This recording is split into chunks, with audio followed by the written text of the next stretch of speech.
Okay, I think that's us live now. Let's just see. We shall wait for the audience to build up a little bit.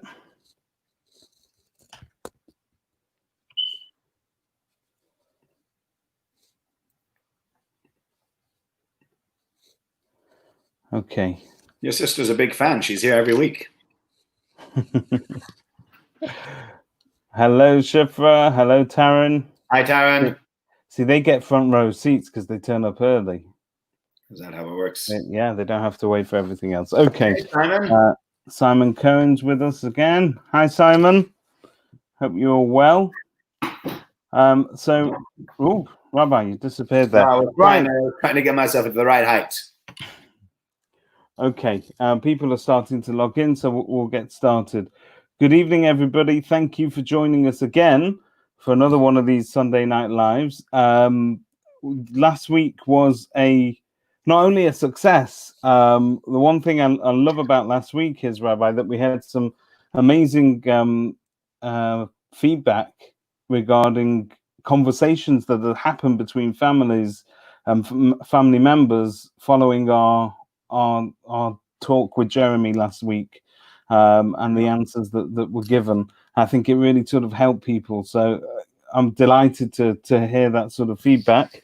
I think you've had similar feedback, right? Yeah, I had people call me up, and I've had a few people coming back to me and saying, listen, it was great. It was very informative, both Mr. Crane and your halachic perspective. Some people were unhappy that I didn't give a clear directive. Other people were very happy with the way I took it. You know, there'll always be other people having opinions. But a lot of people said that it sparked the conversation and it got them going. It got them talking. And I think that was part of what this was all about, is to start the conversation for people, because it's so important for people to really discuss what they want rather than having everybody groping in the dark and guessing. And I'm really glad that was what we were able to do. Right, one quick announcement, because I promised him. Security Steve. So Steve, the security guard who used to stand outside our shul for so many Shabbosos. You may all remember him as a friendly South African face. But he is doing a bike ride this summer, I think very soon actually. He's biking 100 kilometers to raise money for Aim Habonim Special Needs School. He's trying to hit his target of £1,000. Last time I logged in, he was there at about £768. So every penny, Steve would be very grateful from his Shrubbery's family. He remembers everybody and sends his regards. I think he's actually the main security guard there, Aim Habonim, which is how he's become aligned with that organization. He was actually an MH for a long time also. He was. Yeah, he's done a tour of duty during lockdown, various different establishments. Okay, we'll get tonight's topic off the ground. So tonight's topic is, I've had a number of different comments. The topic is, does every child need a Jewish education? And I should qualify that by saying every Jewish child. And some of the comments I've had is, are we not preaching to the choir?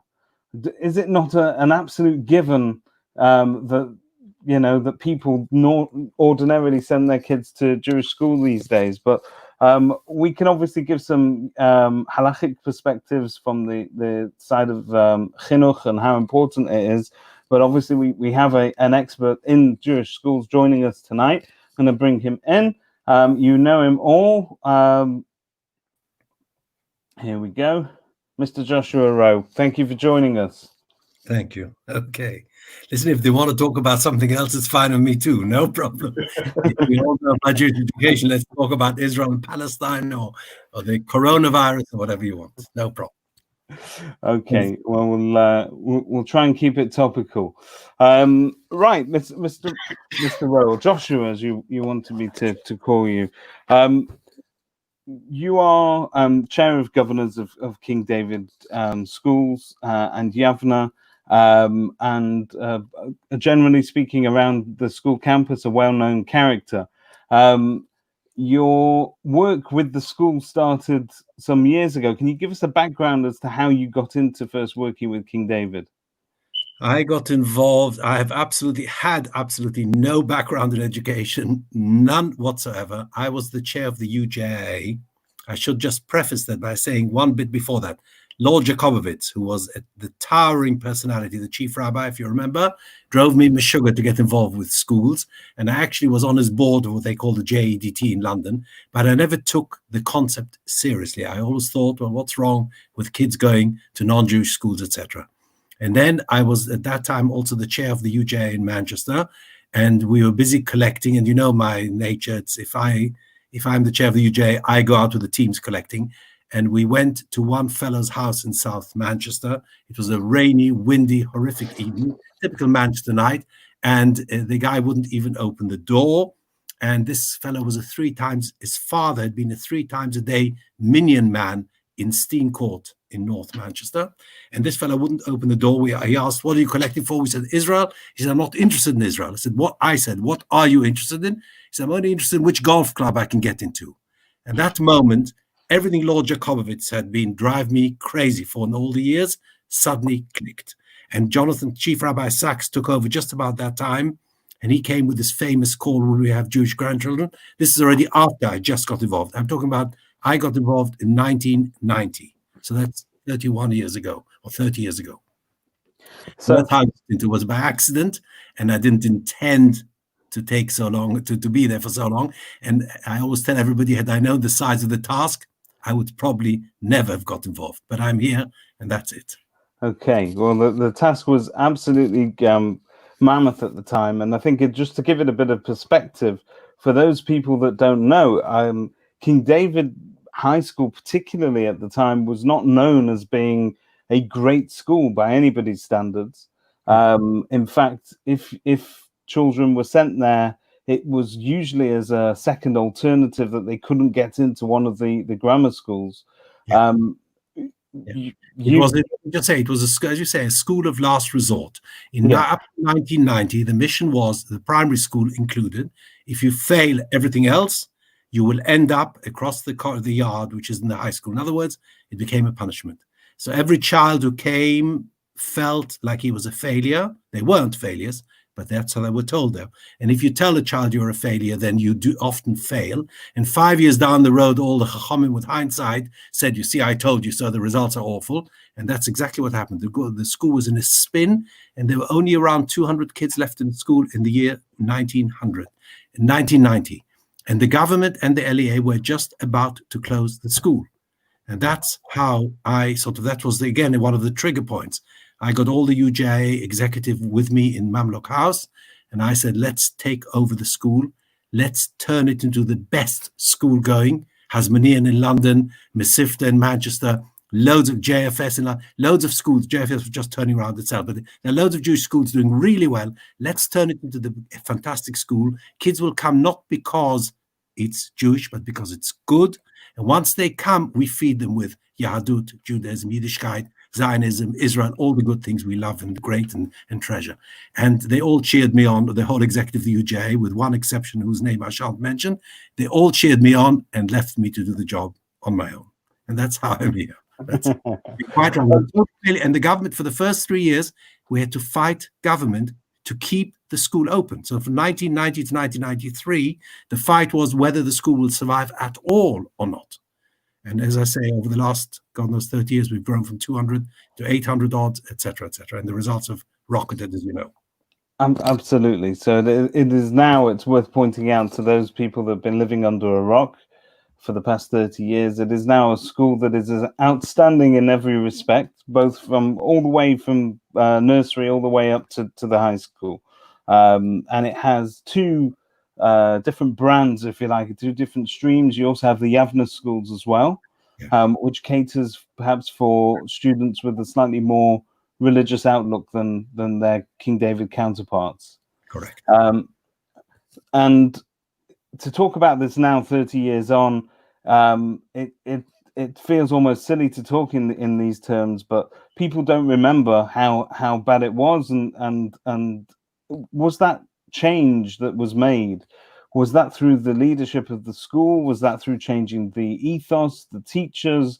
it was a monumental task that you had ahead of you. In many ways, you had to rebrand and remarket the school, so your business skills probably came into force as well. How we had to do a few things. First, we had to get government and the LEA. Roy Jobson was then the chief education officer, and he was fantastic. And the Secretary of State at that time it was a conservative government. I'm not sure if it was Gillian Shepherd or who it was. I can't remember anymore. But anyway, we had to fight them off. First thing, to just give us a chance. I told Roy Jobson and the whole of Manchester Council, give us a chance. One day we'll be a feather in your cap. So we'll be, as we are today, we are the reason Manchester is still in the statistics table. Without us, they'd drop out the bottom. Do you understand? As we were in those days. Yeah. So and it's that, thank goodness, has come to fruition. At the same time, I had to speak to all the teachers. I walked into that school, and Mr. Wilson came to help us from the primary school. He became what's called head of campus, but even he was afraid to approach the teachers. I said to the teachers, we're going to change the whole culture of the place. I don't ever want to come into this place and hear that how are things? Marvelous. And how's Rachel? She can't cope. And how's Saul? He's depressed. And David? Oh, he's been excluded. So what's marvelous about the school? In other words, what I brought into the school was a little bit of what they call the business orientation, which means the customer is always right, the child is always right. And you walk into too many schools, and I see this even today, and everything's fine, everything's fantastic, and the kids are having problems. And I told them that from this day forth, if one child has a problem, we have a problem. Nothing is good unless every child's doing really, really well, at least as best as we can get them to be. And that was so it was a battle against the teachers. And I told all the teachers we're going to turn this into a grammar school type school, which means we're going to have streams. We're going to have the Solomon stream and the Saul stream and the David stream. We're going to have a sixth form. We didn't have a sixth form. We just started Yavneh. Yavneh was the first step in the ladder. And we're going to turn this place into a place of excellence, which leads me to the next bit, which is we're going to dream big. Because when I walked into the school in 1990, you asked teachers, how are things? Oh, the kids can't do any better. Oh, they can't. But all right, so that's going to change. I told them from now on, we're going to aim for the sky, and that's how we'll get there. That's what the grammar schools do, and that's what we have to do. So it's a change in your whole philosophy. And I told them that if you don't like it, this is the time to leave. Really, if the kitchen's too hot, this is the time to go. And half of them left that first year. And the next left, with the exception of Stephen Mintz and Mrs., who you know, and Mrs. Turner, who was the PE teacher. The whole staff changed within 2-3 years. Literally, no one was left because they didn't believe it. I told them that you may be right, your liberal approach, which was in those days, don't push, don't pull, don't stretch the kids, let them express themselves at their own pace, laissez-faire, as they call it in French. You know what I mean? Let things... You may be right, I may be wrong, but our parents are voting with their feet. They want the grammar school type of education, and that's what we're going to provide. So I'm fighting the LEA with government. I'm fighting with the teachers, and then I had to fight the parents. And the parents, I went around, I don't know if you know, but for the first 7 years, I used to go from home to home. 137 kids used to be in the average class in the primary school in those days. I used to go from November till January, every night 3 or 4 calls, and on Sunday 7 or 8 calls. Michelle, my wife, used to keep the list at home. I'd call her from the car, next call, and so I went and I'm collecting kids. And the one piece of luck I had a daughter just that age group, Natalie, who ended up with a place in Cambridge at the end of the school life. So you can see what I'm talking about. And I said, if I take charge of the school, the first thing we do is send our own kids to this school. My own wife, Michelle, nearly died from a heart attack, as did everyone in Broughton Jewish who thought I was practicing in countryside. They actually came knocking on the door and said, what are you doing with such a girl? How dare you? And blah, blah. And I said to them that I'm so grateful for the advice. But if I'm in charge of a school, my own kids go there, something which hadn't happened hitherto. All the governors in King David were very dedicated, but everyone sent their kids to the grammar schools. In other words, this was a school for Yenim, like for the Nebs. Do you understand? Yeah. Like it's in a charity, but nobody was going to take it seriously. So because I said to everybody, this is our dream, we're going to turn it to the best school, and here I'm putting my own daughter in the place, will you come? I got so many business, I got so many, I'm used to from UJI too, so humiliations and they gone. But here and there, 1 or 2 people had faith, 1 or 2 people joined, and so we slowly built up. So that was for 7 years, I'm collecting kids. So I'm fighting the LEA in government, we're fighting the teachers, we're trying to persuade parents, and lastly, we actually had to make the change internally, not just talk, but make it happen. So Mr. Wilson was very helpful. As you know, I'm in school every single day and driving the machine. to really, really raise the standards. And if we were at 93% in those days, the pass rate, 33%, the pass rate in those days, the measure, the LEA, the government measure was how many kids passed 5 GCSEs with 8, with the grade C and above. We used to get 33% was the average.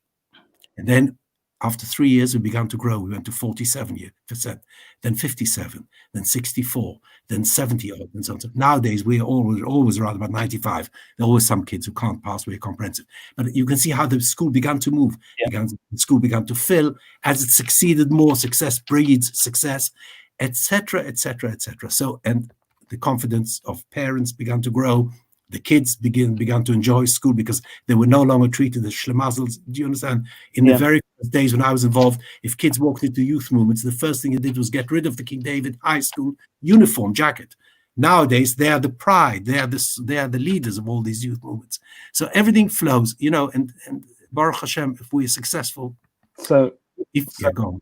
So by your own admission, and I think we had a brief chat earlier before we came on. But by your own admission, I think you didn't set out to make friends necessarily amongst the staff body, and you had a full turnover of staff. So if this was akin to taking over a company, you completely changed the culture of the company by changing the entire payroll as well. A lot of people know how instrumental you are in running the school, and certainly anybody that's got kids in the school will always see you at the various concerts and prize giving ceremonies and special assemblies. You put every father to shame because you're at every single one of them, whether your kids are in it or not, and it's amazing to see. But you're also a businessman. You also have other businesses to run. Where on earth do you find the time, and what would you say to people who are concerned that actually you've built such a great school and you run it in such a hands-on way? What happens when there's no Joshua Rowe? Who's going to take over? Where's the next Rowe coming from? Yeah, I tell you, I'm also looking for him. Truthfully, I've been looking for him for about 10 years. And the problem is not ability. There are plenty of people who are very capable, but very few willing to give so much time. Besides all the things you mentioned, I'm there every single day because I meet all the heads of department and I meet all the kids and I meet the parents because it's all a face-to-face job. If you want to encourage people to do well, you can't just send emails. You've got to meet them and talk to them and be with them. And I want the kids to know that we care. I walk around the dining room. Everybody, it's that sort of, and this is what I have to find. I've got to find somebody who's not, as you say, it's almost impossible for a professional because the firm won't allow him to leave every day 12 to 2 to be at school. And in business, very few people are willing to give up so much time. It's true. That is the problem. It's not talent. It's not capability. I'm sure there are lots of people who are capable, but without giving the time, we will have a problem. So that's surely your biggest task. My biggest task is, but what you're describing is a similar thing to an excellent head teacher and suddenly he's gone, and then you have to find someone else. So, how do they say the cemetery is full of indispensables? This is for me the thing which exercises me more than anything else. Either some sort of a super head, which is a possibility, but very costly, and the school has got no monies because government's taken all the money away from us and given it to all the so-called failing schools, whatever you describe it, pupil premium, etc.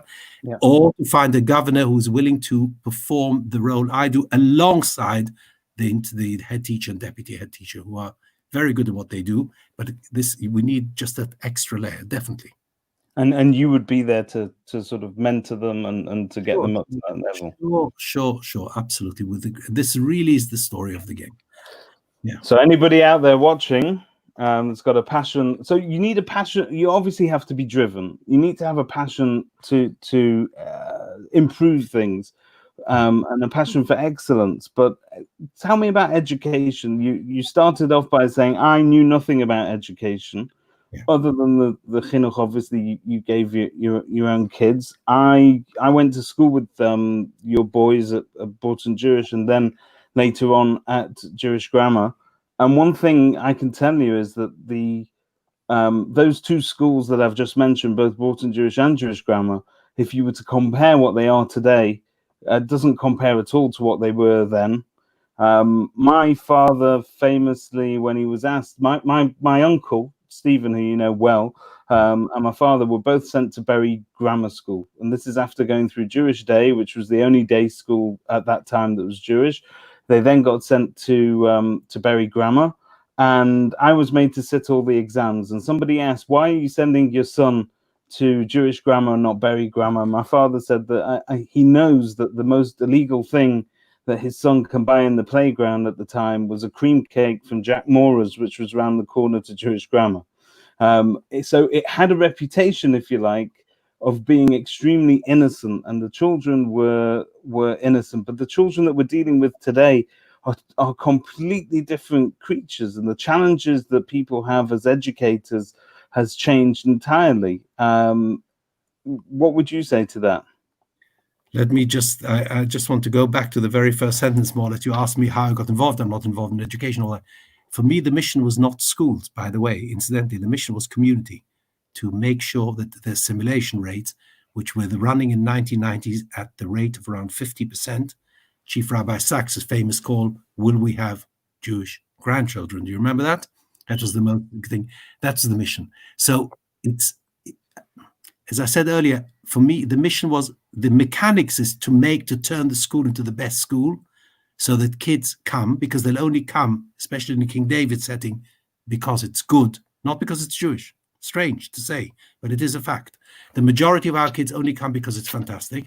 And once they come, we then get them into the mood, as it were, the swing. They love, we try and show them the treasures of the of our faith, and maintain and keep them attached to our community. Because the most important thing about Judaism is, about anything, if you don't know anything about it, you can't be in love with it.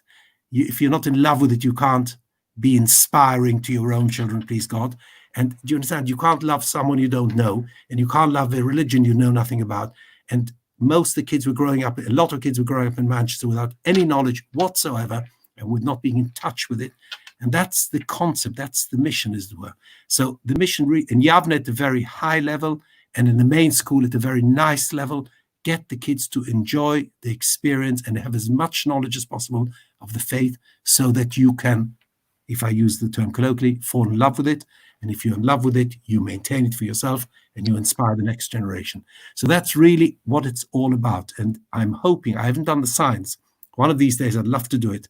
If the assimilation rate was running, or attrition rate was running at the rate of 50%, what it's like today. I suspect that with the London schools also having improved so much, and with what's in King David improved so much, and many more kids coming to the Jewish schools, it must be that we've reduced, Rabbi Eisenberg may know better than me, it must be that we are significantly reducing the rate of attrition and assimilation.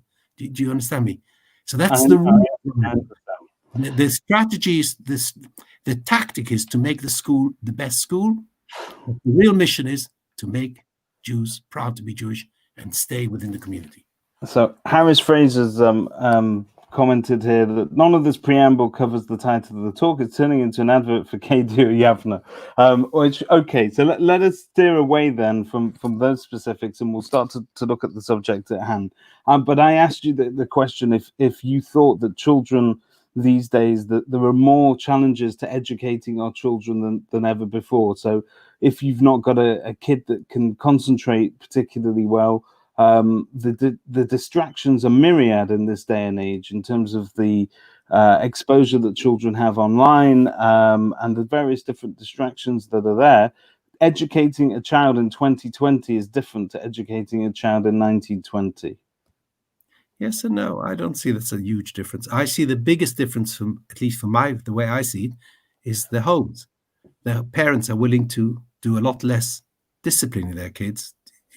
In other words, we're playing the role not just of teachers, but also papas and mamas, which is a strange thing to say. And you see it where the father and mother really bring up the kids beautifully. We have no problems in school. It's that. So the parents delegate their responsibility to discipline their children to school. In a way, yes, that's what's emerging. It's an interesting. The kids themselves haven't changed, And you're quite right. There were lots of distractions, but there were plenty of distractions 30 years ago. And when I was in school, God knows how many years ago, there were plenty of distractions always. I don't think that's changed, nor has nature changed, nor have teachers changed much. It's the home, that combination, that sort of home school partnership, which is changing. And parents are playing, some parents, some are fantastic, but some parents are playing less of a role, and we've got to do a lot more. And that makes our life much, much harder.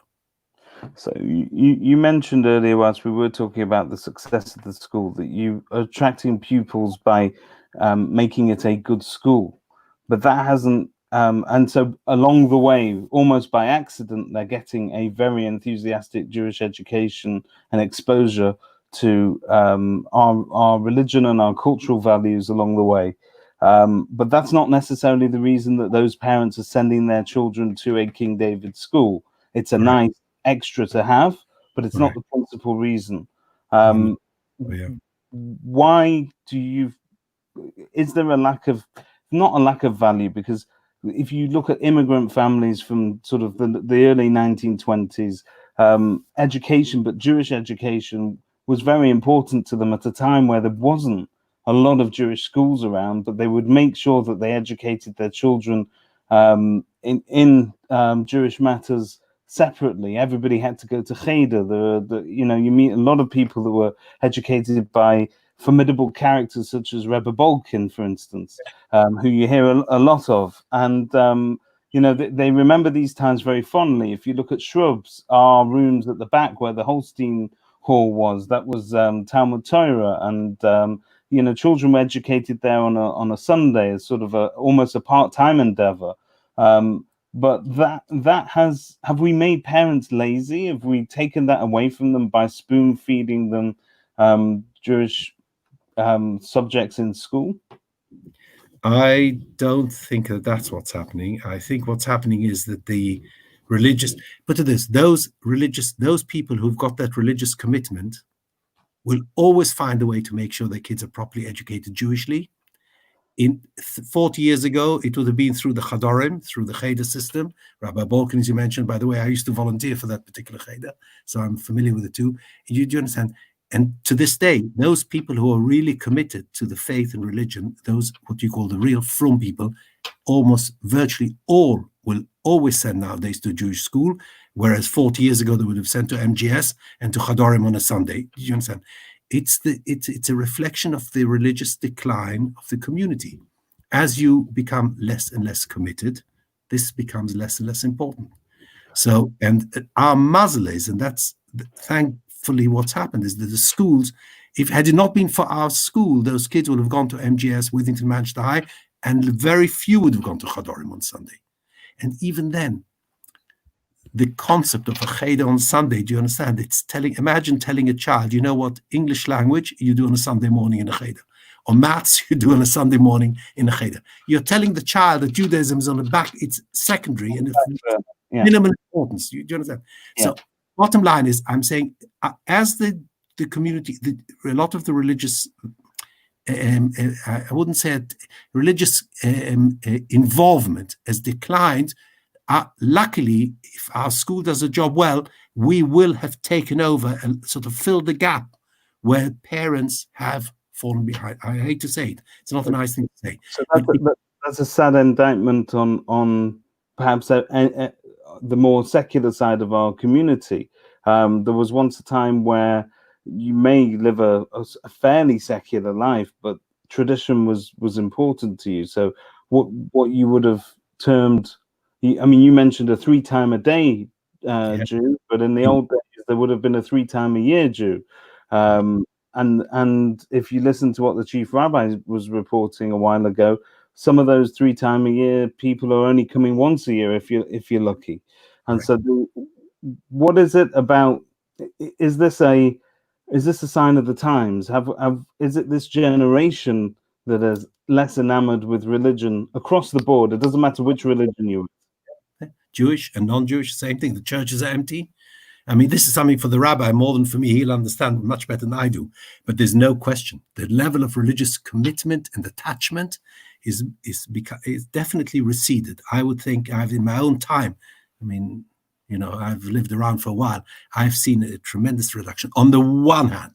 And on the other, by the way, there is another side of the community where even the Yavneh is not from enough. Do you understand? The more Haredi world is absolutely growing, thank goodness, B'li Ra, in a tremendous way. They are so committed and they keep their kids. But for the vast majority, which is the community I look after or I'm involved with, but either through UJA or Israel activities and mainly through the school, that community, its attachment to the faith is definitely, by and large, receding. It's waning. So this is a problem that all organization heads should have today. So when you're looking at, I mean, I'll give you a case in point. We had recently the story of the Nikki Alliance Center closing. And that was going to go to a, if it were to close and it was to stop serving its current audience, it were to go to a Haredi special needs school. I use the word Haredi, by the way, reluctantly. It's just that everybody will understand what I'm saying. And there seems to be a push in general, if you to look at the general communal resources that we've got, so communal buildings and buildings for schools and pieces of land for schools, that there will always be a growing need from the more orthodox side of the community. They will always have that need. But we, in a way, if we are to hand over all our communal organizations, pack up our bags and go, we will see one side of a community almost entirely wiped out by default. So in many ways, what you're telling me, by sending your children to a Jewish school today, it's now more than in 1990 important. You are the last line in defense against a child not continuing its Jewish life. Very much so, number one. And number two, it's also a signal to the child. As I hinted earlier, if a child's got the option of coming to King David, to the Solomon, let's say Solomon, the top stream, where the results are equal to any in the independent sector. We do the comparisons every year. So, and you get to Cambridge and Oxford, top university, and you tell the child, I'm sending you to King David. They got the option of all the other top schools. You are telling the child that Judaism is important to me. It's a subliminal message to kids. And it's it's a huge message. It's subtle, but it's huge. And vice versa. When you tell a child, you know what, you go to MGS, it's okay. You're telling that, and he knows there is a clearly an equivalent option or similar option. You're telling the child that Judaism is not so important. And that is already, that's it. That's a trigger for him to react. So we're not just the last bastion in terms of content, in a sense that you are in a Jewish setting and you're every day we talk about the values of Judaism and all the rest of it, all the teachings, and Rabbi Eisenberg does the assemblies occasionally in school, but it's also about the fact that the parents have made the choice to send. That's the signal and the message you give the child, and that'll be quite powerful, I think, in his psyche. So there's a question that's just been asked now in terms of fees, and the reason I bring the question of money into this now is that people will obviously see the work that you do up front. So if there's a story in the paper reporting about how you've fought Ofsted or something that is running at the school, funding is one of those themes that comes up in pretty much every single one of the interviews that you give, and the funding situation for Jewish schools has changed.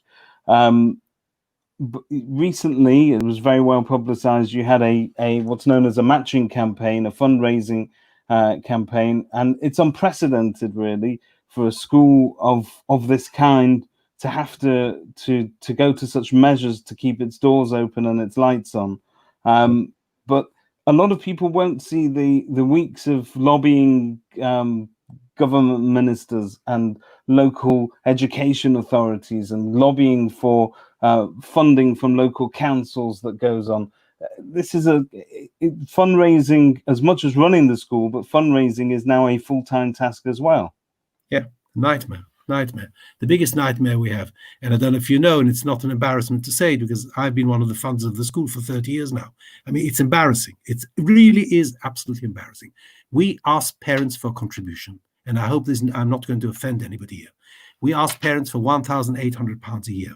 In Yavneh, we ask for 2,500, which is, by the way, can be done after tax, and so it's relatively cheap. It's a lot to ask, but it's 1/10 of what MGS or any of these other schools would charge. Yes, because they charge £14,000 a year, and it's got to be after tax, which means you've got to earn £18,000 to be left with 14. So we're talking roughly 10 times difference. And 30 years ago, before we were around, I used to go, as I told you, from home to home, and I saw people with broken gutters and leaking roofs, and they found money to pay for their kids to go to MGS. They found the money because in the Jewish psyche, that is a priority. When it comes to us, and we ask for 1/10, and without this money, now to get to it in 2 seconds, without this money, the school won't survive. The people simply don't, some of them are amazing, don't get me wrong. And some parents contribute, and they contribute even though it's hard for them. And sometimes even a small contribution is worth many times more than a very wealthy guy giving you the full contribution. There are a tremendous number of people who are good, amazing, but there are too many who are not. And they just look in the eye, and we've got it's not one, not two, not three, but loads of examples. They look you in the eye. I do 5 times a year holiday in Florida, and I go here and I go there, and I can afford it, and I'm not contributing because by law it is voluntary. Therefore, I'm not paying you, and that's it. And go on. So someone else has to pay for their child's education. The money, the parental contributions is the lifeline of the school because government is taken away. The school has never had any money. So but the last 7-8 years, government has shifted. There's a policy. If you remember, the Liberal Democrats were in coalition government, and one of their big drives was the Minister of Education, number 2, not Secretary of State, Minister, and him and Nick Clegg had this policy of what's called pupil premium, which means you divert all the funds towards poverty. It really is code for supporting mainly, quite genuinely, people who need it, but also to do with failure. Anyway, the net result is that all the money from schools like ours is gone. So that we're down by £1.5 million a year, and this year it'll be 1.6 million down. So per annum, you imagine the cost. Now, if every parent contributed, we'd be just about okay, together with the other funders who've been helping all along. But if parents don't contribute, we've got a real tussle with funding. And it shouldn't be that way, because in Jewish tradition, the rabbi again knows much better than me. Jewish tradition says, rabbinic tradition says, that the first priority on Jewish charity, on Jewish commitment, is a school. The Gemara says that a place where there's no Tinoka Shebeis Rabban, which means no Jewish schools, one expression in the Gemara, machrivinosa, you have to destroy the city. The other says machriminosa, which means you excommunicate them. And Maimonides carries this forward. Rabbi, have I got this right? Am I saying it correctly? You understand? It's a first port of call. And yet, I'm talking about parents in general. Many people are charitable, but they don't see the school as a charity. They don't see this as UJ is a charity, Nikkei Alliance a charity, the Fed's a charity. Everything is a charity except for schools. And they don't, in the Jewish tradition, this is wrong. The first call on everything you have is your schools, then everything else. Rabbi, correct me if I'm wrong on this. I think I've said it correctly, haven't I? I'm not disagreeing with that one. Absolutely not. No, am I right? When this is well, this is a question for the rabbi, because it seems to be the point that we've been dancing around here, but the actual point at the center here is that the parents, when it comes to education, you'd think it'd be the first thing that they put their money into. But we're talking about Jewish education not being as important to them, so therefore it is not as important to them to contribute to that element, and that when the school comes asking for money, they assume it's going on that. They don't see the security costs, the additional costs of running the campus, because that's on the cheshbon of the Medina, if you like, the rest of the stuff. They think. And we keep telling them, the parents, those parents who appreciate Judaism, of course, it's the Jewish school which you're supporting. And that includes the vast amount of Jewish teaching. But actually, for most parents, we keep telling them the truth, which is it's to cover deficits. The deficits are through the lack of government funding. The government, let me put it another way. What government gives us, which is £4,000 to £5,000 a year, that's what they give us, depending on the age of the child. is good enough for bog standard secondary school education. You compare us with MGS or any of the top schools who we, child for child, we achieve their kind of results. Obviously, the brilliant kids get the brilliant results, and the less academic, just as valued, but less academic get different results. It doesn't matter. Child for child, they charge about £14,000 a year. So do you understand? You can see the difference. They're not making money to make. I understand the difference, but the question is, how do we, how long? The rabbi gave a sermon immediately after your fantastic results of collecting that 1.3 million pounds, or however much it was that you managed to raise, and he says, whilst this is amazing, it's an amazing result. His worry was that we were just patching up for a short amount of time, that we were going to have to go and do it again, and there was nothing really lasting there. So my question to both of you, but particularly the rabbi, because I'm sure Mr. Rowe has his opinion on it, I'd be keen to hear from the rabbi as well. But in terms of transmitting and being able to prove value to our Jewish parents as a customer audience, how do we do that? How do we make them see that it's worth it's an investment, it's not a cost? Okay, so I'm just thinking it's just allowed, but one of the things that I was listening to Joshua mention before is that the selling point of the school is really the fact that it is so brilliant academically. And I think if you look back to 1990 or a little bit before that, I remember speaking to people who told me MGS had 1/4 of its student body was Jewish. Now, I've given assemblies at MGS and I see 40 or 50 Jewish students, maybe 60, instead of of a student body of 2,000. So we've really taken, we've gone down from 400 or 500 Jewish children in MGS down to 50. That these have moved over to King David. A lot of them have moved over because of the brilliant education. And what we've said is, yes, we're going to give you just as good an education, and it's not going to cost you any money. But on the side, we're also going to ship in a little bit of Jewish education. And the problem is that the parents say, well, you've thrown that in to boot. I could have managed without it. You're so much cheaper. That's not what I am actually trying to buy into. I'm trying to buy into the great education of King David. And many parents are not necessarily buying into the Judaism. The Judaism is something that's being offered on the side. And they say, there's no reason I need to support that, because that's not really what I've sent my kids to King David for. It's a much cheaper version of getting the same results as getting them at MGS or Mount High. Yeah. So I think if we don't change people's attitude towards Jewish education in making sure that people understand, and this is really a problem all around, the greatest issue or the greatest challenge that Anglo Jewry is facing, the way I see it, is not even assimilation, and it's not even intermarriage, but it's apathy. And from apathy comes assimilation, and from apathy comes intermarriage, because people feel, and as we've gone on in the generations, you and I, David, have had the conversations many times, that people 60 years ago would give the shirt off their back in order to be able to support Israel and to help this fledgling state. Yeah. And I think people are not even as Zionistic anymore either. If you go around trying to sell Israel, you'll find even at rallies in Manchester town centre where we're trying to support Israel, you'll find 1,000, 1,500 people, 2,000 people. And I could have told you before and more or less who was going to be there from each shul, because it's the same people that come to everything. And people are not really buying into these things. And we've moved away from those traditional values. So the question becomes, I think it's a job for us as Rabbanim, certainly. It's a job for the schools as well. But I think it's very much a job for the parents. And if the parents don't care enough, we're going to really have a very difficult time, because the parents might even tell the children, you are in King David because they give a good education, not because of the Jewish education. They might not even care about the Jewish education. And they'll say, yeah, there's a Jewish education also. I'll have to deal with it. I'll have to live with it. Yeah. I agree. And I listen, I keep making it even simpler than that. I agree with everything you say, because that's the real mission.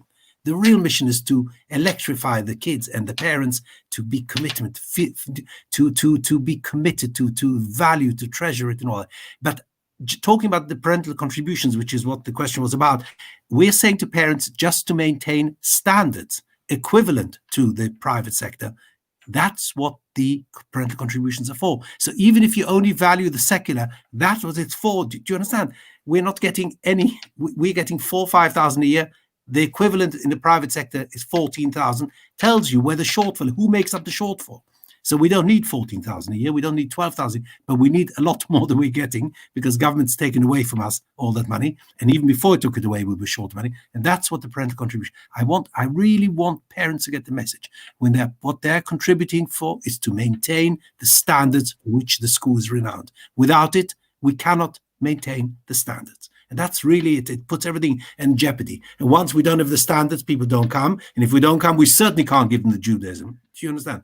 So it's you. And also, Hakara Satov, by the way, why should any other parent be paying for your child? If you can afford it, if you're poor and you can't afford it, I understand. But there's so many who can afford and aren't doing it. Why should all it means is that someone else is paying for your child? It's ridiculous. So Sorry. What happens next, though? So you are providing these children with a fantastic secular education. You're providing them with a fantastic Kodesh education as well. They are getting Zionist values pumped into them every day. It's a very, very much one of the main sort of backbones of the school. And if anybody's ever attended one of your the Shabbat parties that happen in the school, the assemblies that they do for Shabbat, and that, by the way, to me was the biggest eye opener, because I sent my kids to Broughton Jewish before making the decision to send them to King David. And what happened when I was leaving Broughton Jewish is some very well-meaning governors sat me down and quite seriously said to me, do you want to be the family that now sends your kids to King David? Do you understand what this is going to do to their Yiddishkeit? Do you know what this is going to do? And I'd had one kid that had just had a Siddur ceremony at Broughton Jewish. The next year I went to the same Siddur ceremony in King David, and it was like night and day. The amount of enthusiasm and warmth in which I feel Jewish studies was conveyed by then somebody that was very well known in Shrub, Sami Morheim, to you know, the enthusiasm which he gave this across to the kids was so clear. They loved it. They loved every single minute of it. So from your perspective, you're nourishing these children with what they're not getting at home. But what's the future for these kids? Are they coming back after school? Are they going to send their children to Jewish school? Are they going to remember those moments? Is it going to stick?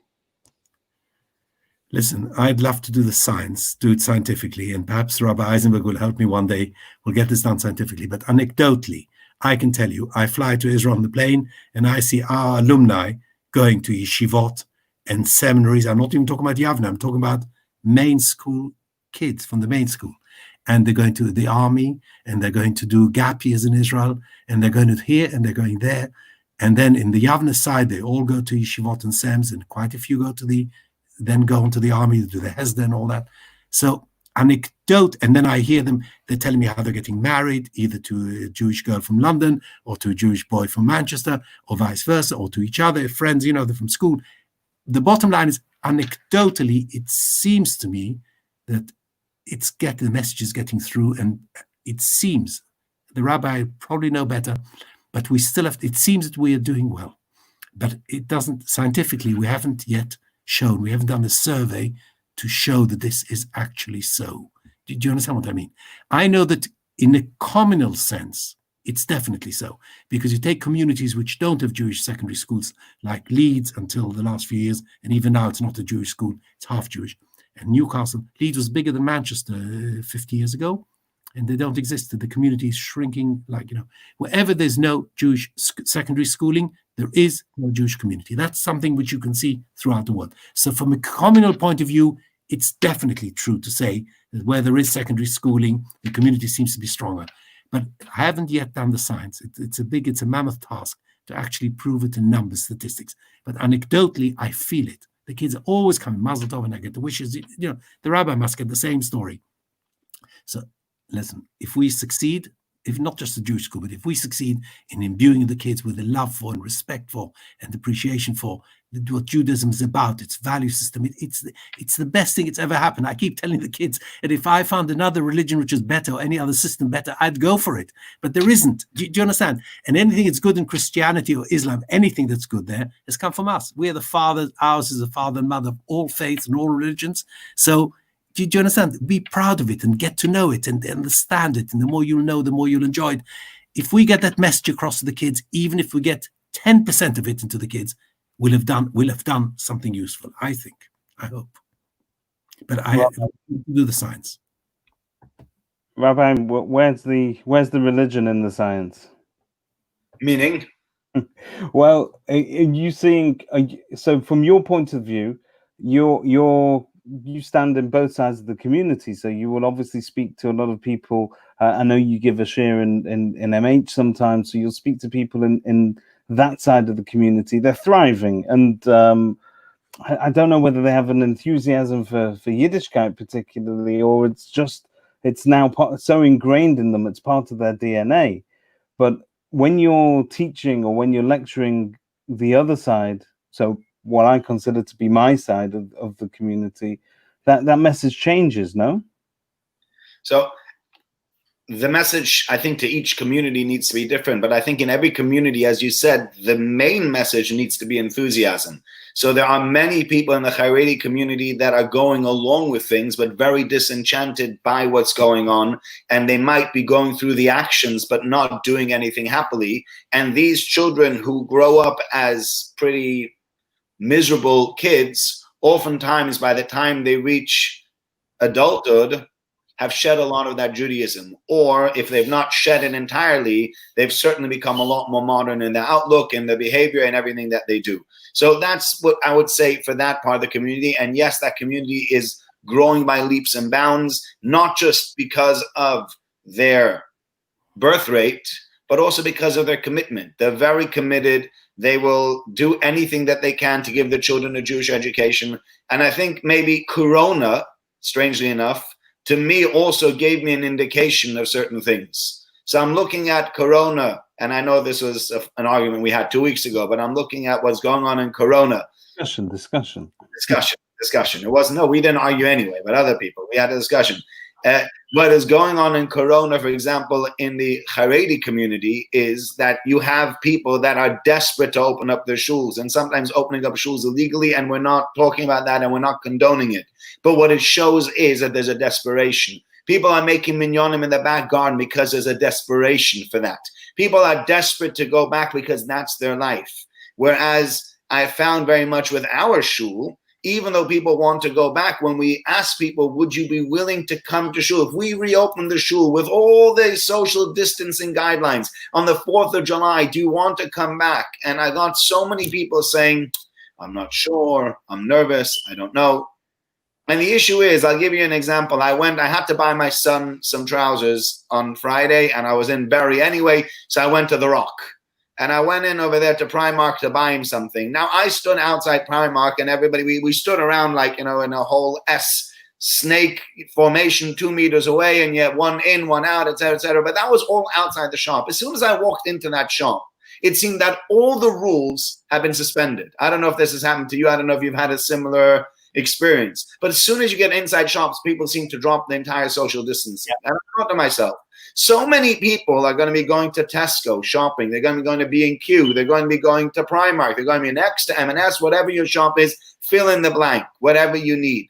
And the same people will tell you it's dangerous to come to shul when they've just been in Primark neck on neck with somebody else having a conversation less than 2 meters away from the person trying to find the item that they need. And so there is a bit of a lack of enthusiasm that is felt over there as well. And that, I think, makes its way through to the children. So children need to feel that in my parents' life, Yiddishkeit is of utmost importance, is the most important thing. And when children feel that Yiddishkeit in my parents' life is the most important thing, it gives them a certain value. And vice versa, when children feel that Yiddishkeit really is expendable, so then, all right, if it's expendable and it doesn't really make any sense, and then I can't really understand it, or I don't know why we're doing the things that we're doing, and we don't mainly keep most of the things, so slowly but surely they start to move away from it. So I think, as you mentioned before, enthusiasm is of utmost importance. And I think if we can try to bring enthusiasm into the conversation and get people to not only do Judaism, but to enjoy Judaism, that's when we're on to a winner. Because as Joshua said before, we got the best product in the world. There's no question about it. We do have the best product in the world. The question is, not always do we have the best marketing techniques. Not always are we reaching the people and saying to them, listen, we got something really great to offer you. Here's a really difficult question for you then. Mr. Rowe's doing a fantastic job of educating the children. Is it the community leaders? Is it the shul's responsibility? Is it our rabbi's responsibility to educate the parents? Yes, it is a rabbi's responsibility to educate the parents. And, you know, we part of, for example, this Sunday night program was because we were having the conversation and we were saying, you're giving shiurim and nobody's coming. You know, when I gave sermons in shul, okay, people enjoy the sermon, but I'm giving a shir on Zoom and I get the same 5, 6, 8 people coming to my shir. I don't get people, you know, really engaging with me. And he said, well, maybe we need to think out of the box. Maybe we need to create a different platform where people say, you know what, I'm willing to come to this. So when I started giving my shiurim via Facebook, on Facebook Live, I suddenly started seeing a lot more people coming because people said, I might not come to shul to join a shir, but I'll join just sitting in my dining room or sitting in my lounge, watching on my iPad or my phone. And so, yes, I think that the rabbis have their work cut out for them. But I think, on the other hand, you know, a rabbi is only one individual, and the task is almost impossible for one rabbi to make a massive impact across the community. You can make an impact on certain individuals and everybody's going to move that little bit. But for people to move enough, for them to actually start keeping more, start being more involved, et cetera, that's going to be a much, much bigger job. That's almost an impossible job. Listen to me. There was a question just flying across the screen. Yeah. The family is the most important thing. Somebody wrote. This one, right? The perspective of Jewish education at 7 years at family commitment to Yiddishkeit, do you agree? The answer is, the rabbi just said, and as I absolutely, that's the look, I still think that the most important influence on a child, exactly as the Rav said, is the family. If the school and family are on the same wavelength, then that combination is formidable. It works really, really well. We can give the knowledge, they give, as it were, the bren. You know what I mean? We can give we can inspire the kids, and the parents reinforce it. The question at the beginning of this evening was all about, does every child need a Jewish education? I will answer it by saying the real answer is every child needs to go to a Jewish school, because that's the message to the child that parents, as the Rav said, care about Judaism. That's number one. And that's why every child needs it. Not to mention, he needs the substantive knowledge. But everything you said, everything leads to exactly the same thing. It's all about the parents are the key to it all, and we are the supplementary, and very important supplement, becoming more and more important, playing a bigger and bigger role. But nevertheless, it's the combination which works. And the rabbi just said it exactly what I keep telling parents. I keep telling parents, I'm not asking any parent to keep any more strictures in Judaism. I say to parents, just do what you normally do. But whatever you do with enthusiasm. When Shabbat comes in, for example, and you're about to light the candles, and many parents do, even if they're not totally observant, don't say, oi vey, we've got to switch off the television. Oi, we've got to switch the tablets off. Oh, it's a disaster. Come on, boys. Instead, 2 hours before, you say to the kids, come on, kids, in 2 hours' time, we're going to have Shabbat. Wow, do you know what it means? It's like going to a football match. It's exciting. I'm going to light candles. Come with me. My mother used to do it. I do. Do you understand? It's that bren, it's that enthusiasm which will make all the difference to the child. I keep telling parents, do what you normally do. I'm not asking you for extra chumras, not for strictures. Just do what you do, but do it with bren, with fire, with enthusiasm. If you do it that way, the best transmission to the next generation is enthusiasm. Nothing like it. And alongside that comes the other point. If you don't know much about it, you can't be enthused. So learn more about it, because the more you learn, the more you love it. The more you love it, the more you can be enthusiastic, the more you can inspire others, which is virtually the same as Rabbi Eisenberg just been saying. And I think that answers your very first question. Does every child need a Jewish school? Yes, yes, yes. First, for the substantive knowledge, and second, so that he knows my daddy and mommy want me to be in a Jewish school. We're going to look at some of the comments, and some of them are a little bit difficult to deal with, but we're going to go through them. First of all, Rabbi, you've had some comments as regards people coming back to shul. So Robert Nathan says, Rabbi, the majority of people who are not sure about going back to shul were in the risk group, not necessarily Primark shoppers. I'd argue that if you shop at Primark, you're in a completely different risk category anyway. Laura Greenberg says, I am low risk, but would not go in a shop where social distancing was not respected. So I think that probably echoes some of the thoughts that people have. We will go back. I've had a text message from Deborah Foster, who couldn't comment online, but she picked up on the comment about kids today being more challenging, and that you sort of dismissed that, Joshua. But how do you propose to deal? She wants to know, how do you propose to deal with the mental health and social issues that we have today? Because this is something that you never heard of before. 30 years ago, to talk about mental health issues openly was unheard of. We're much more familiar with it. As a community, we're dealing with it. How are the school playing their part in that? Look, it's, as you say, a totally new feature, a totally new factor, something which we didn't have even 30 years ago. It wasn't on the radar. We've tripled the number of the team which deal with this particular thing, support, mental health. We've 2 specialist consultants, counselors who come into school every week. We are spending, in other words, resource-wise, we're spending a lot on it. There's expertise also from the local authority and all the rest of it. The government gives us some little bit of here and there, but in other words, it's become a real focal point of the school priority. And we not just have to, but we are providing loads more support for such children than we did previously. But in my view, that it connects to what I said earlier about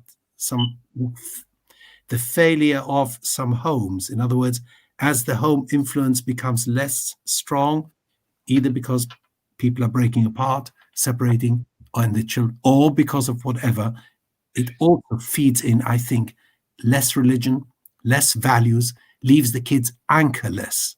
Are you with me? They don't have an anchor. They don't know. They don't have a framework which sort of gives them a compass, a moral compass. This is the way we used to have it when we were kids. And that in itself, that degenerate, if I may call it, I don't mean to be offensive to anybody, but if that slides, if that sort of thing disappears or recedes, the children are going to be left in a vacuum.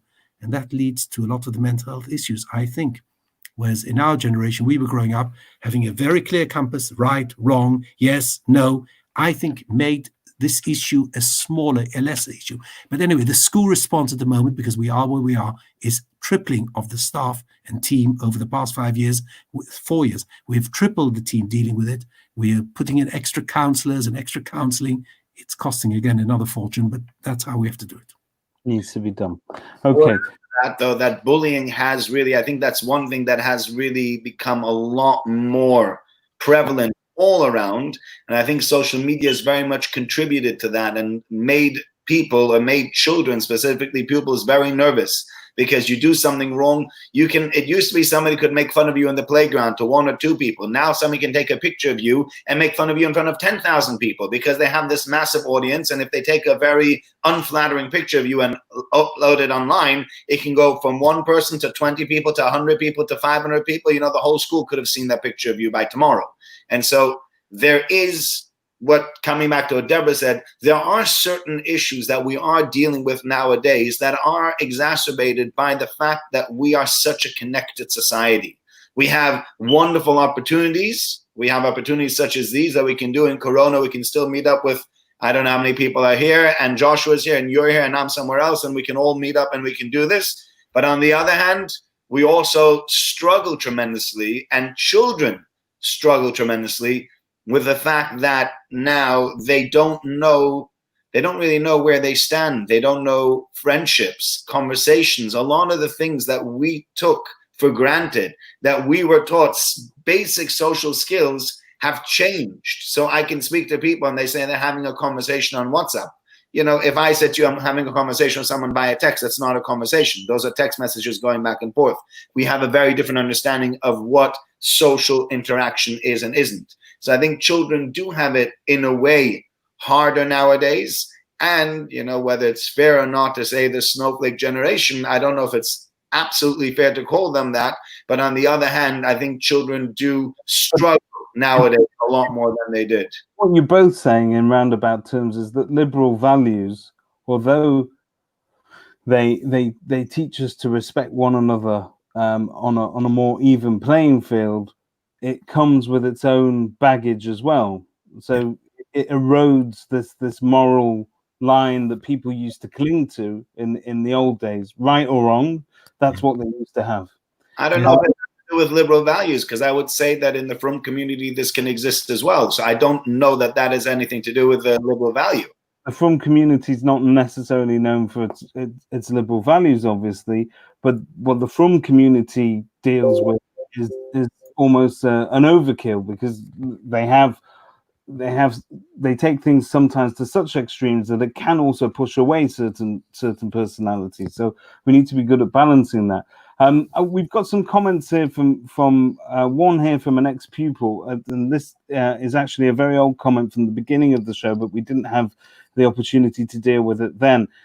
Just to put it in context, so we all remember what we were talking about. You were talking about the changes that you made at the school in terms of streaming.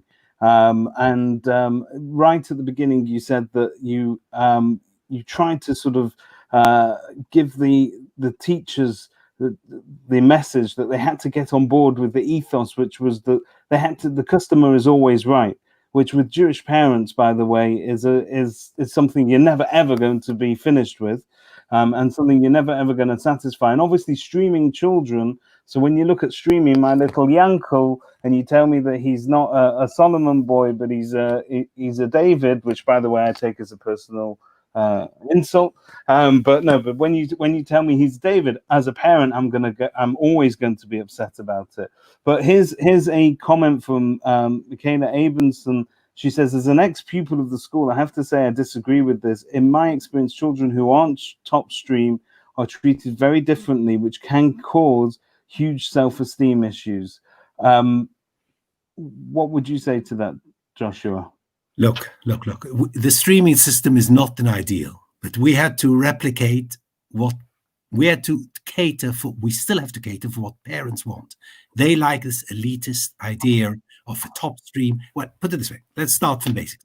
The idea of teaching kids with their own peer groups is a basic, quite good, I think, educational system. So you got a class that can be flying in maths, and you got a class where kids don't fly in maths. They're just as great, but not good at maths. So they can't be working at the same pace. So let alone you already have streaming. Do you understand? That's an educational point. The second is a marketing point. When we are competing with the private schools and the top schools who are seen as elite units, we have to create something, a sort of a badge, which gives parents, we are responding to parents. If we had our own way, we wouldn't call it that. We'd call it 1, 2, and 3, and we'd mix them up and do all kinds of combinations.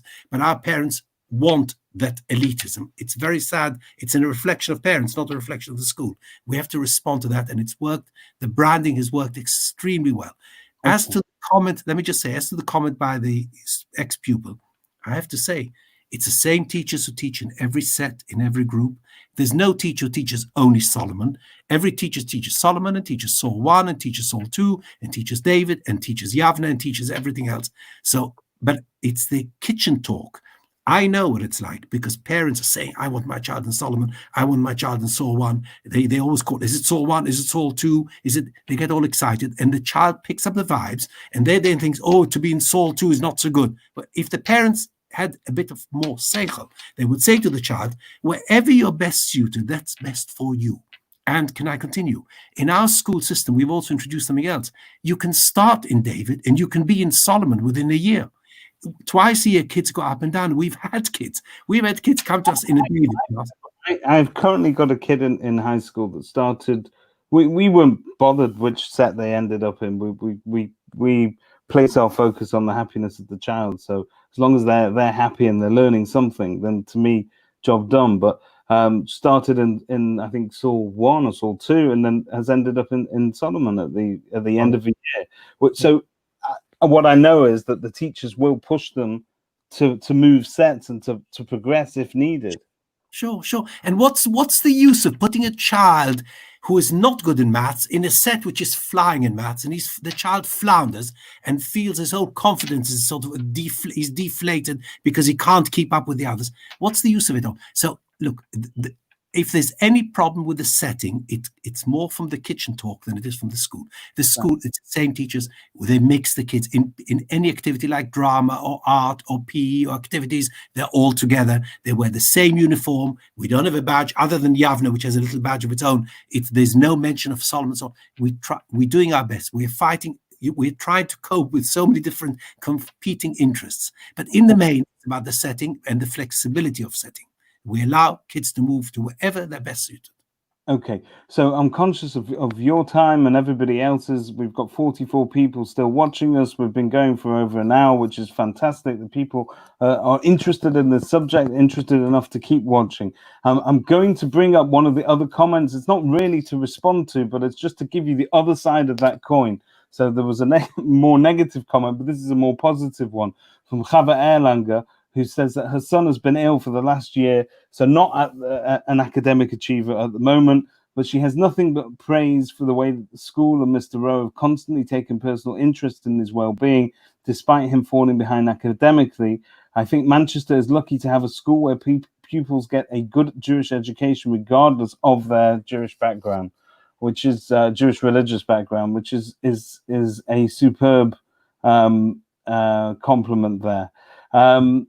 Right, Laura Greenberg has said that she went to a fantastic after school to do religious studies, and it was brilliant. They all loved it. They met up socially too. They had top class education. It would have been perfect if my non-Jewish secondary school did not do extracurricular activities, and these were more culturally appropriate in the way that they were accessed by all young people across different cultures. So Laura obviously is from the age group that never had Jewish schools. Certainly, I think Laura's from Scotland, so there were very few Jewish secondary schools, if at all, there. I've not heard of any, but I'm sure Laura will tell us. Going into another thing, Phil Morrison says that Aish, together with KD, succeeded in making kids for the kids, and he's talking about his kids, his 3 boys, fall in love with Yiddishkeit, which is again another great recommendation. But Joanna's here, and she echoes a comment that I asked you at the beginning. What are the continuity plans for Jewish education in Manchester, considering the school is still being managed by the same team as it has been for the last 25 to 30 years? I'm going to ask you a sub-question to tag on to that. What do we do as a community, forget about just as a school, to retain talent? And when I say talent, I mentioned a name earlier, such as Sami Morheim, who decided to move on for his own reasons to do other things. But how do we retain the Samis of this world, and how do you respond to Joanna's comment as well? Look, if Joanna, if I told you earlier, if we found people are willing to take over and obviously capable and willing to give the time, they can have it tomorrow. I mean, nothing would please us more than to find people. Are you willing to hand it over? A lot of people would see it that you are so proud of what you've built. You are so hands-on with what you do that to take it away from you is something that's almost impossible. I would be delighted. So let this be the platform on which I say it, and I say it at every governance meeting, and I say to whoever I've met for the last 10 years, I've been saying it.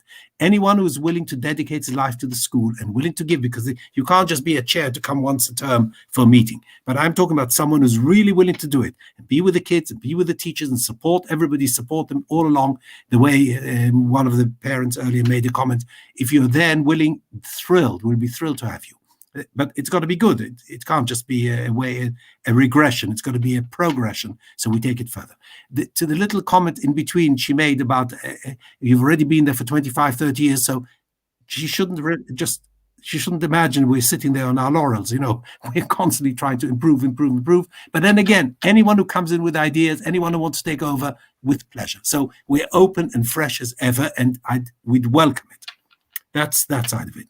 So for how do we retain talent? The way to retain, you're not just talking about Jewish, you're talking about Rabbonim and teachers in the community generally. We've got a problem in attracting, first of all, there's a problem that I've identified in communal organizations. They are all, to a man, run mostly by men, but also run by mostly the same people. So if you were to compare boards at various different communal organizations, there are a lot of familiar names on there. The doers are usually the same characters. What you're not seeing amongst these doers is an influx of younger people and younger names. So I guess the question, I know what we're doing at Shul to try and shake things up.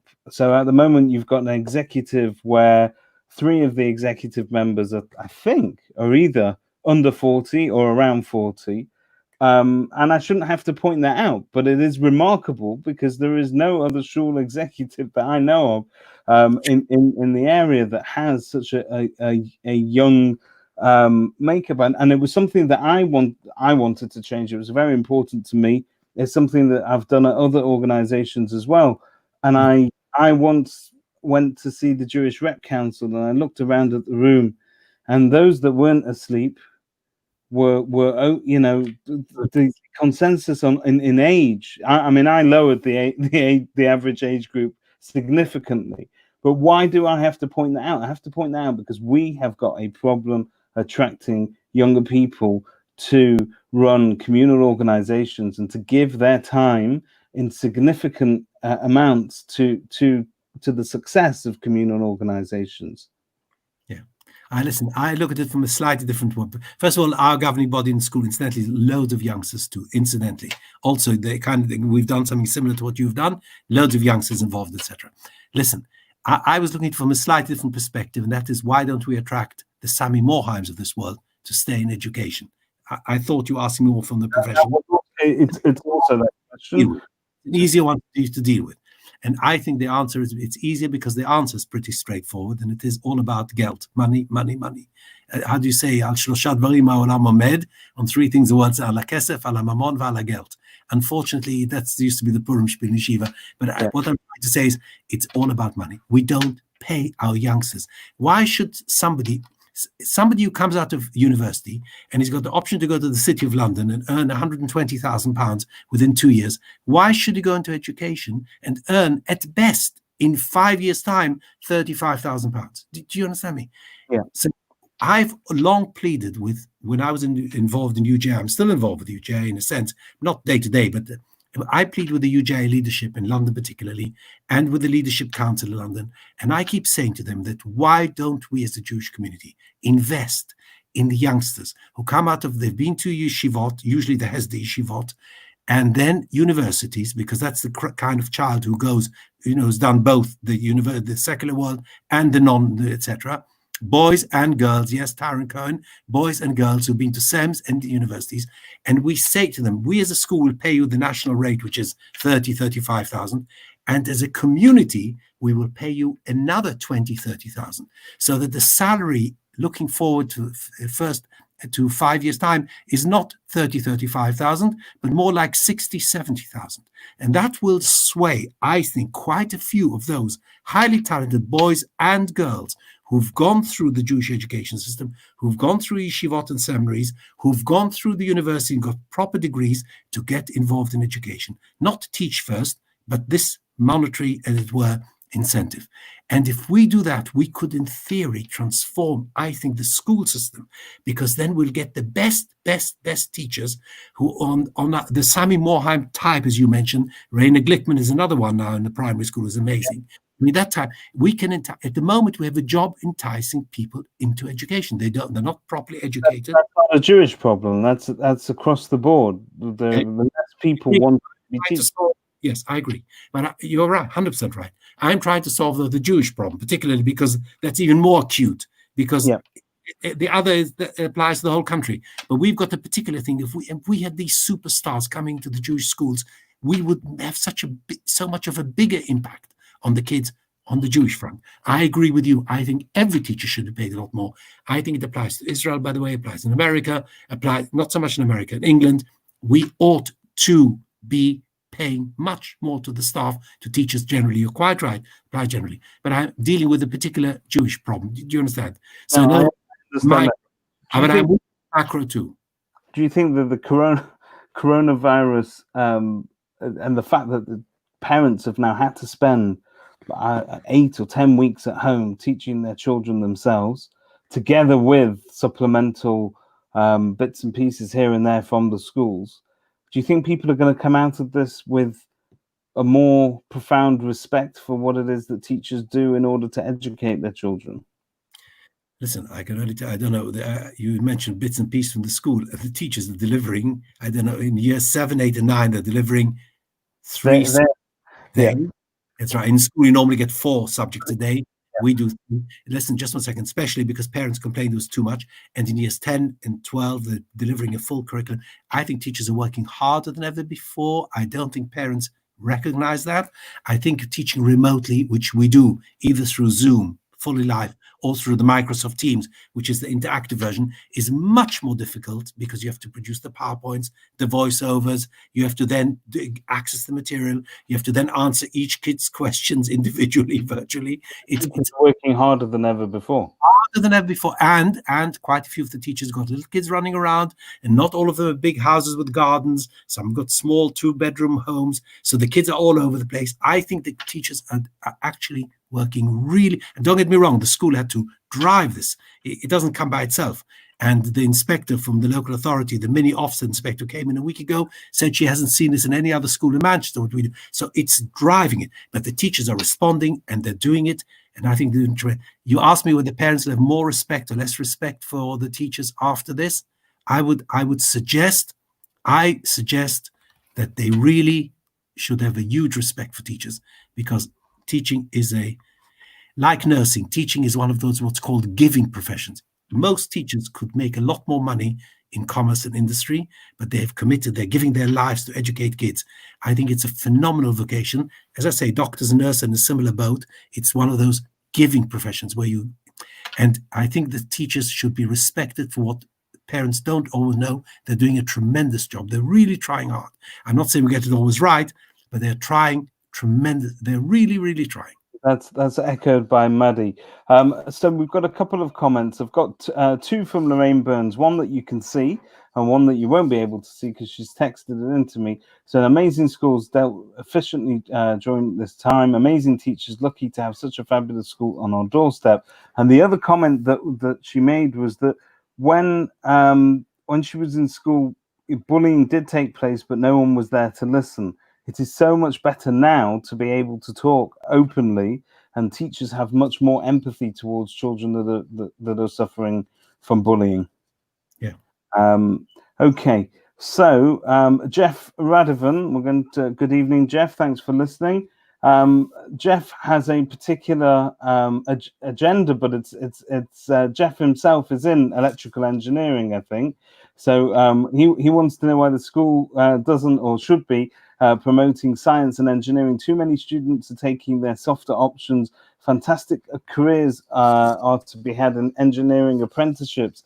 I think actually that comment it echoes. I've read in the papers a while ago that in general, when we look at the sciences, less people are going on to do sciences at university than ever before. So when you look at physics and chemistry and engineering and science-based subjects, they're not seen as tachlis subjects, if you like, in the real world. And I think the government is also trying to initiate something to try and promote more people into it. And I actually, this is a comment just to Jeff, I think that coronavirus, if it leaves us with anything, will teach us that we're going to have to respond and respect engineers a little bit better, because they are out there making respirators out of old vacuum parts. They are working on vaccines. I think the sciences didn't get enough coverage before, and perhaps it's going to actually be something that we really invest in the future. Yeah, It is. Interesting thing in the A levels, I have to tell you, in A levels at our school, something over the past 30 years, a big transformation, a large portion of doing maths, physics, chemistry, biology, very much larger than most schools. It's quite incredible to watch. So that, but I agree with you, when they get to university applications, not that many go for engineering. A lot go for medicine and things like dentistry, ophthalmics, which are part of medical admissions. And I do see that. I agree. And we are. Did Mr. Radovan come to our careers evening? We have this. He was there. I saw him across the room. He was there. I think that's what I think too. And we are promoting the engineering apprenticeships. The big Mr. Christo is working quite hard to promote apprenticeships generally, and engineering is a big feature. Yes. And I think this year we got one of our kids going to Imperial for engineering, and we got another 2 or 3 applicants for it. It is, you're quite right. It's something we have to. Apprenticeships are vocational routes to a vocation. You get an education along the way, but it's not the same as going to university. It's more hands-on. That's what they're trying to change now. You see, you can get, if you get, for example, if you get to Price Waterhouse an apprenticeship, it's probably as valuable as a university degree. I'm telling you what I'm hearing. I'm not the expert, the only person who understands it best, but I'm saying that the apprenticeships today in very, very high-flying sort of roles, and engineering is one of them. So it's not just the old traditional apprenticeships of car mechanics and plumbers and all the rest of it, which, by the way, are very good ways to earn money in any event. But there are some serious. Our teachers will talk about this. We do special sessions on apprenticeships in our UCAS evenings, in our careers evenings, and there are apprenticeships which are high-flying apprenticeships, which are as highly valued in their respected as are the university degrees. Yes. Okay, we have a comment here from Esther Bitan Spitzer, and she herself is a teacher. I don't agree with that. It's all about money, or just all about money. She backs up the school workplace, and I don't think she's referring to just King David or King David per se, but she's talking about the school workplace as a whole. Generally, can be a very stressful and judgmental place to work in. So we talk about bullying amongst children.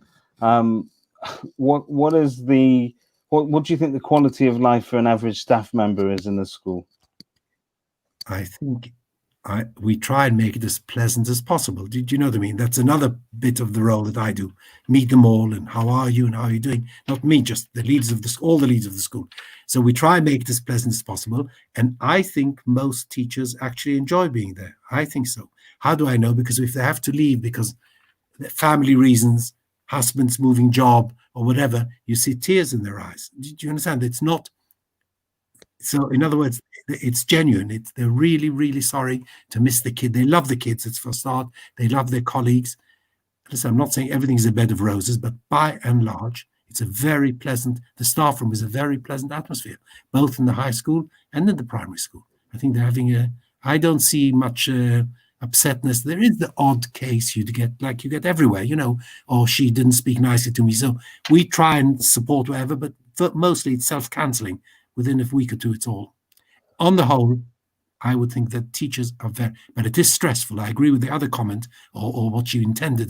Mrs. Spitzer was intending to say, it's a stressful job. Teaching is, if you're good at it, and you give your whole life to it, but it applies to any job. Anything you do, if you're a doctor and you give your life to it, you're going to see patients in the evening, even though it's not required by law. And if you're in business, you get up 5. I mean, I start work often 5 in the morning. You got to make up for whatever you do. If you do really well, it's tiring and stressful. But that's all part of the fun, as I call it. And if it wasn't stressful, then you're not doing it. Well, talking of time and effort, I'd like to thank you for the time and the effort that you've put into this evening. We've been going for 90 minutes now, which to me is a full match. So we're going to bring it to a close. I'd like to thank you and the Rabbi for your time. And again, in summary, this is a very emotive subject. It's something that we are still talking about. And parents should see it as that their children are privileged to receive such a level of Jewish education. And Jeff has said here that he'd like to thank Joshua Rowe and his team. Both my boys went to university. One boy left with the first, and my younger son is an optometrist. Yes. So You know, as long as a Jewish parent has at least one ist in the family, they're happy with that. So I'd like to thank you for your time, and thank you for everything that you do. And again, the message is that you will appoint a successor to the throne if the right character comes forward. With pleasure, with both hands open. We're 10 years behind the time. I've been looking for this for every night. I'm only thinking about how do we get the next person to take off, or it could be kind of a superhead if that's possible. Okay, so if that person is out there, gets in touch. Yes, and it's not to diminish from the existing team, but some super person who's willing. But it costs a fortune. That's the problem here. Fantastic. Thank you very much for your time. Thank you. Thank you both. Thanks. So what do I do now? Switch off. I'm going to log you out, Mr. Rowe. I'm going to let you go. I'm just going to stay on with the Rabbi for a second, but thanks for your time. Rabbi. Yeah. So next week, you don't know this yet, but we've been thrown a subject. You have been, and this is a bit of a plug for something else that you've been doing as well, but you've been doing the Chesed podcast where you've been talking to people from charity organizations and shining a bit of a spotlight on the work that they do. So the Fed got in touch. And I think, if you don't mind, they're going to be joining us next week on the Sunday night, not just to talk about the work that the Fed does, but one of the issues that was raised is that a lot of people are not familiar with the vast walk of different Jewish life that there is out there. So we talk about people generally that live in Prestwich and Whitefield and Broughton Park. It's a given. But we don't know about the Jews that are still living in places like Warrington and Ramsbottom and here and there in the outlying areas that still need support and still need to feel connected to a community, and that live in very, very different circumstances to the ones that we're used to. So the title of next week will be something along the lines of, is every Jewish person wealthy? It's a common misconception, but the truth is that we're going to try and shine some light on different sides of the community and different areas that need people's support as a whole. So I think that will probably end up being next Sunday night, but we've still got to be to confirm that and go through it. Is there anything else that you wish to, any other announcements you need to make? No. I think I would only add to the entire discussion that we had tonight one last thing, that I don't believe that every Jewish child only needs an education, but I think every Jewish adult needs a Jewish education. And I think if we only make it about children, and I don't really need to know anything, as long as my kids went to Jewish school, I can remain totally oblivious to everything. So again, you're showing your kids it has nothing to do with me. I've sent you to Jewish school. I don't want to do anything. If you want to really educate your children and get your children to do something, do as I do, not do as I say.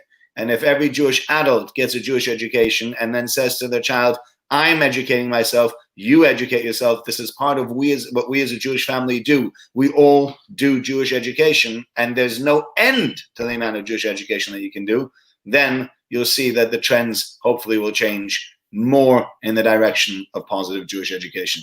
100%. If a teacher tells you got 100%, that's it. That's 4 marks. That's it. 4 marks. How am I here? We can now log off. All right. Thank you so much. And everybody, really grateful for your time. Thank you.